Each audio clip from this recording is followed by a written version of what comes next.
Hello my friends and welcome back to the rabbit hole. Today's video is an Empties video. Now I've never in my life filmed this type of video because I've always been concerned that it could be boring. However, I got to thinking about it and you know what? I watch Empties videos. If I watch Empties videos, clearly I'm finding some kind of value to them, and I do. That's finding out what the person speaking felt about a product, not only when they first opened it, not when they had been using it for a month, but how they felt when they got to the very last drop of that product. And truth be told, sometimes my opinion did change just a little. I feel in 2 weeks of trying a product, I kind of know how I feel about it. But there were circumstances that keep me from buying certain products even if I really liked them. I'll be discussing all that in this video, so I hope you guys do enjoy it. Please comment below if you like this type of video and want me to do another one of these. And also, if there's a specific product you're interested in, I'll have everything in the description box in the order it appears in this video, so hopefully you can skip around a little bit more easily. So first category is cleansers and toners. Let me start with my Emma Hardy Amazing Face Moringa Cleansing Balm. I've already repurchased this. I love it dearly, but I don't think you necessarily need to buy it. I think the Clinique Take the Day Off Balm is just as good. However, I've already repurchased this because I love the experience of using this. This really feels like a luxury product, one that is scented, but doesn't seem to correlate with breakouts for me. So this is a product I love, but yeah, again, don't think you need it. The Almay Makeup Remover Wipes, I was originally sent these and I did already repurchase them myself. This is the only makeup removing product that I've ever been able to use on my waterline. That's a very sensitive area, and basically most makeup removers, you go in that area, you're gonna feel instant pain. This was quite different in that aspect. I gotta give Almay some credit here. I know they're not the most popular brand, but to me, they really are the Clinique of the drugstore. Speaking of Clinique, I have the Clinique Take the Day Off Micellar Cleansing Towelettes. Now, I love these, but I didn't repurchase them solely because I'm kind of trying to be more environmentally conscious, and I don't think that this is, necessarily, it's not the best for the environment. So I went back to just using a big bottle of micellar water and the little cloths that I have in the bathroom. Thing is, I'm never going to show you those on camera because they're all stained. I use them to remove makeup. They're full of eyeliner, mascara, it just won't come out. It comes off my face onto the cloths, but it's never going to come out of those. So anyway, I do really like these. I think these are great for convenience. I just didn't buy them for, I guess, personal reasons, really. Then we have the Origins Ginseng Refreshing Scrub Cleanser. This is really enjoyable to use. It's really that citrus scent as well, which I do like. I'm a fan of that scent, but I don't think I'm going to buy this again. I'm not sure on cleansers. I think you can use a drugstore one just as well. Actually, if I ever hit a point where I really and truly have a passionate feeling about a cleanser, I will share it with you because I've really never really felt that. And then the e.l.f. Hydrating Water Essence, already repurchased this, absolutely love this. This thing is $10 and one of the best toners I've ever used in my entire life. By the way, you guys asked me in the last video how it goes to switch these, last time I talked about this, how it goes to put this into a spray bottle. Don't do it. I knew that it wasn't going to work, but I tried it anyway. It doesn't spray correctly. It's because the product itself is a little bit viscous and that just doesn't translate to a water type of mist. But it's still a great product. Really, a $10 product is the best I found in this category. That speaks for itself. Let's talk about serums and moisturizers next. I want to get my only moisturizer out of the way. I don't know how this happened. I feel like I must have accidentally thrown away a moisturizer. It doesn't make sense otherwise. But anyway, this is the Lancome Hydra Zen. I will not be repurchasing this. It's just not for my skin type, but even as a product that's more for oily skin, I kind of struggle to think it's going to be a holy grail for everybody. I don't know. It's pretty packaging. That's about all I'll say on that product. Ooh, sometimes people do not like hearing that some person does not like a product that they love. So for serums, I finally finished off my Drunk Elephant TLC Glycolic Serum. A lot of people asked me in my overrated video why I didn't include Drunk Elephant, and I'm just going to be honest with you, it's because I personally can't. I don't think Drunk Elephant's overrated. I actually really like their products. I think the prices are high, but here's the thing. This is a product that I've had in my bathroom and have used fairly frequently for over a year. I can't even say that's really expensive when you do the breakdown of it, and that's the way it is with my other product that I have. I've only bought two. in full sizes. This and D-Bronzy. D-Bronzy still going in my bathroom. I've had it for, what, 6 months now? So for me, Drunk Elephant products have actually been kind of a good investment. Maybe it's what I purchased. I don't think I would feel the same if I bought B Hydra, which I tried and just kind of felt it was only okay. Even the C Firma, But when I've purchased a product because I really liked what it is, I've been really happy with the entire bottle. Down to the last drop, great experience. I was worried this was gonna kind of lose potency, and it never did because it's packaged well. So I don't know, I'm just telling you guys like it is. I've actually had a good experience with Drunk Elephant. Overall, doesn't mean everybody will, but over a year for this, that was amazing. Also, I'm not gonna repurchase this just yet because my skin is still sensitive. I'll be updating on my skin really soon. It's something that I would consider in the future, but just not right now. Then we have The Ordinary's lactic acid 10% plus hyaluronic acid. I already repurchased this. This is a great product. I do not find it to be as potent as the Drunk Elephant product that I just showed, but this is really nice for, I can't really say it's a good jeans dupe. I think that it kind of comes a little close, but all right, I'm just going to admit to you guys how I really use this. Some of y'all are gonna think it's a little bizarre, but I really do use this on my feet. I really do. I can't remember how much this costs. It's about $10, is The Ordinary. But yeah, I mean, it works really well for the purpose that I use it. And I have used it on my face. It's fine, it's fine. I absolutely will keep this around. Strivectin's Starlight Retinol Oil. Okay, I have really complicated feelings on this because I actually loved this product. It's expensive, but I really thought that it was very, very well formulated. I thought that I saw great results from it, even though I was hesitant. I wasn't sure if I wanted to use a retinol in an oil. I thought maybe I thought I wanted it separate in a serum, but this gave me great results. My problem with this, something that I discovered only when I got to the bottom of this, just see if you can guess. You see this dropper? You see how this goes in there? What do you think happens when you're low? Yeah. It's real hard to get every drop out.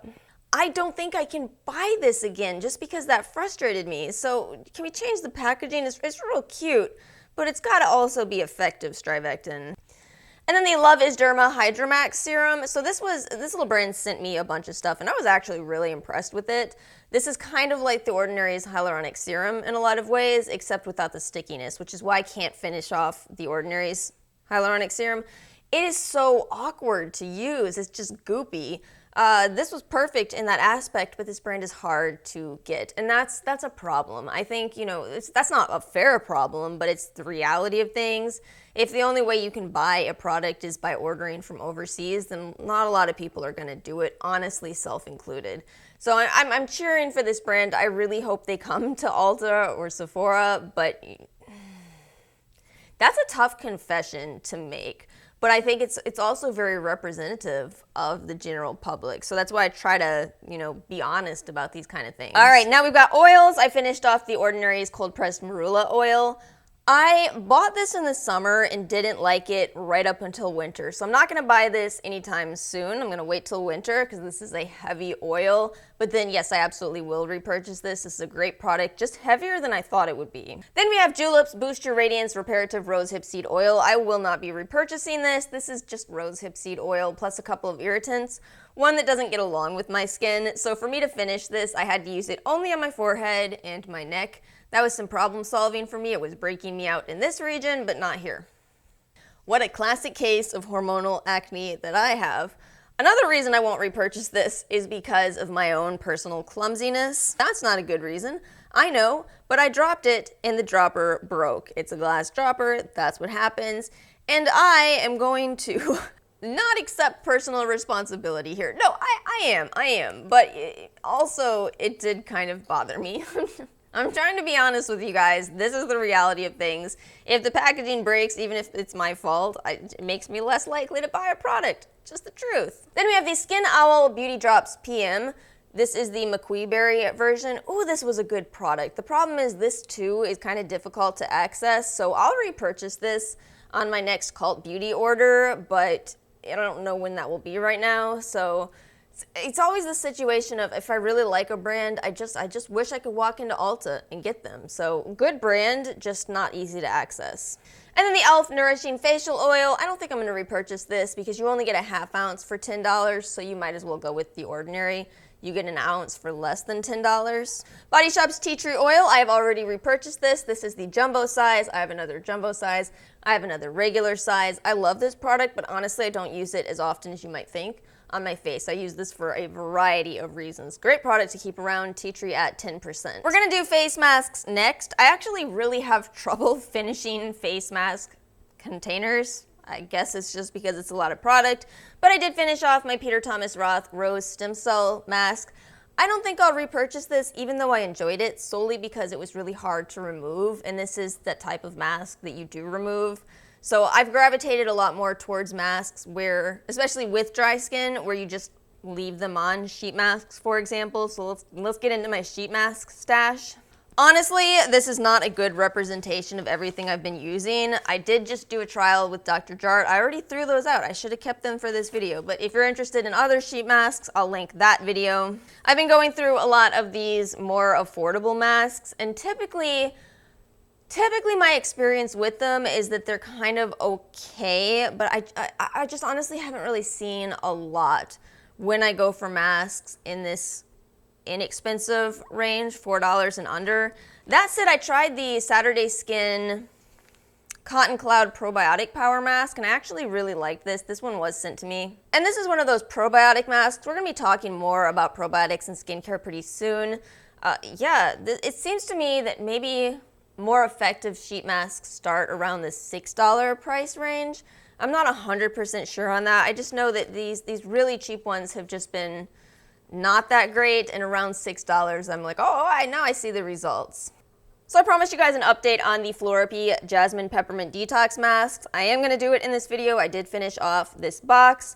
I gotta say that I think this is okay, but not for my skin type. Peppermint kind of has a mixed reaction in the skincare world, and I suspect it's because if you have a more sensitive skin type, it's probably not going to go all that well on you, but some people don't. Some people have hardier skin, and you may enjoy this. You know, this is just that situation of, I did purchase from this brand, but I bought the Strength and Arnica mask. They sent me these. I think that when you have done the research, you've picked what you want to buy, you put your credit card number in, you hit submit order, you have a tendency to get something that's probably more for your skin type. So I still like the brand. I will still buy from the brand. These are gel sheet masks, the most comfortable type of sheet mask in my personal opinion, but I don't think I'll repurchase this specific one. So then this is the Suisu Concentrated Ginseng Renewing Creamy Mask. This was sent to me, and I gotta really struggle with deciding if I'm gonna buy this again because, truth be told, this is a really nice mask. I should not be surprised because everything I tried from Suisu in general went really well for me. I'm still loving the sleeping mask and the clarifying mask. Still use those very frequently. This is a really good brand. I will link my video on them if you're interested. But this was new to me. It's expensive. This retails for $120 for 5 of these. That breaks down to $24 a mask. So, you know, $24 for a sheet mask, that's a lot to pay when you've got options that are $4 or $8. But here's the thing, this actually is the most well-made sheet mask. I can tell you that confidently. You get the upper portion and then the lower portion separately, so you get this really nice fit to your face. So the outside of the mask is cotton. This is empty, but I'm gonna try to get another use out of it. You guys know how I am. So yeah, you get this cotton outside to it. It comes with a sheet inside of it, really packaged well. But none of that is the highlight of this mask. The highlight of this mask is the result. So with this being the Concentrated Ginseng Mask, obviously it's based off their very popular Concentrated Ginseng Cream.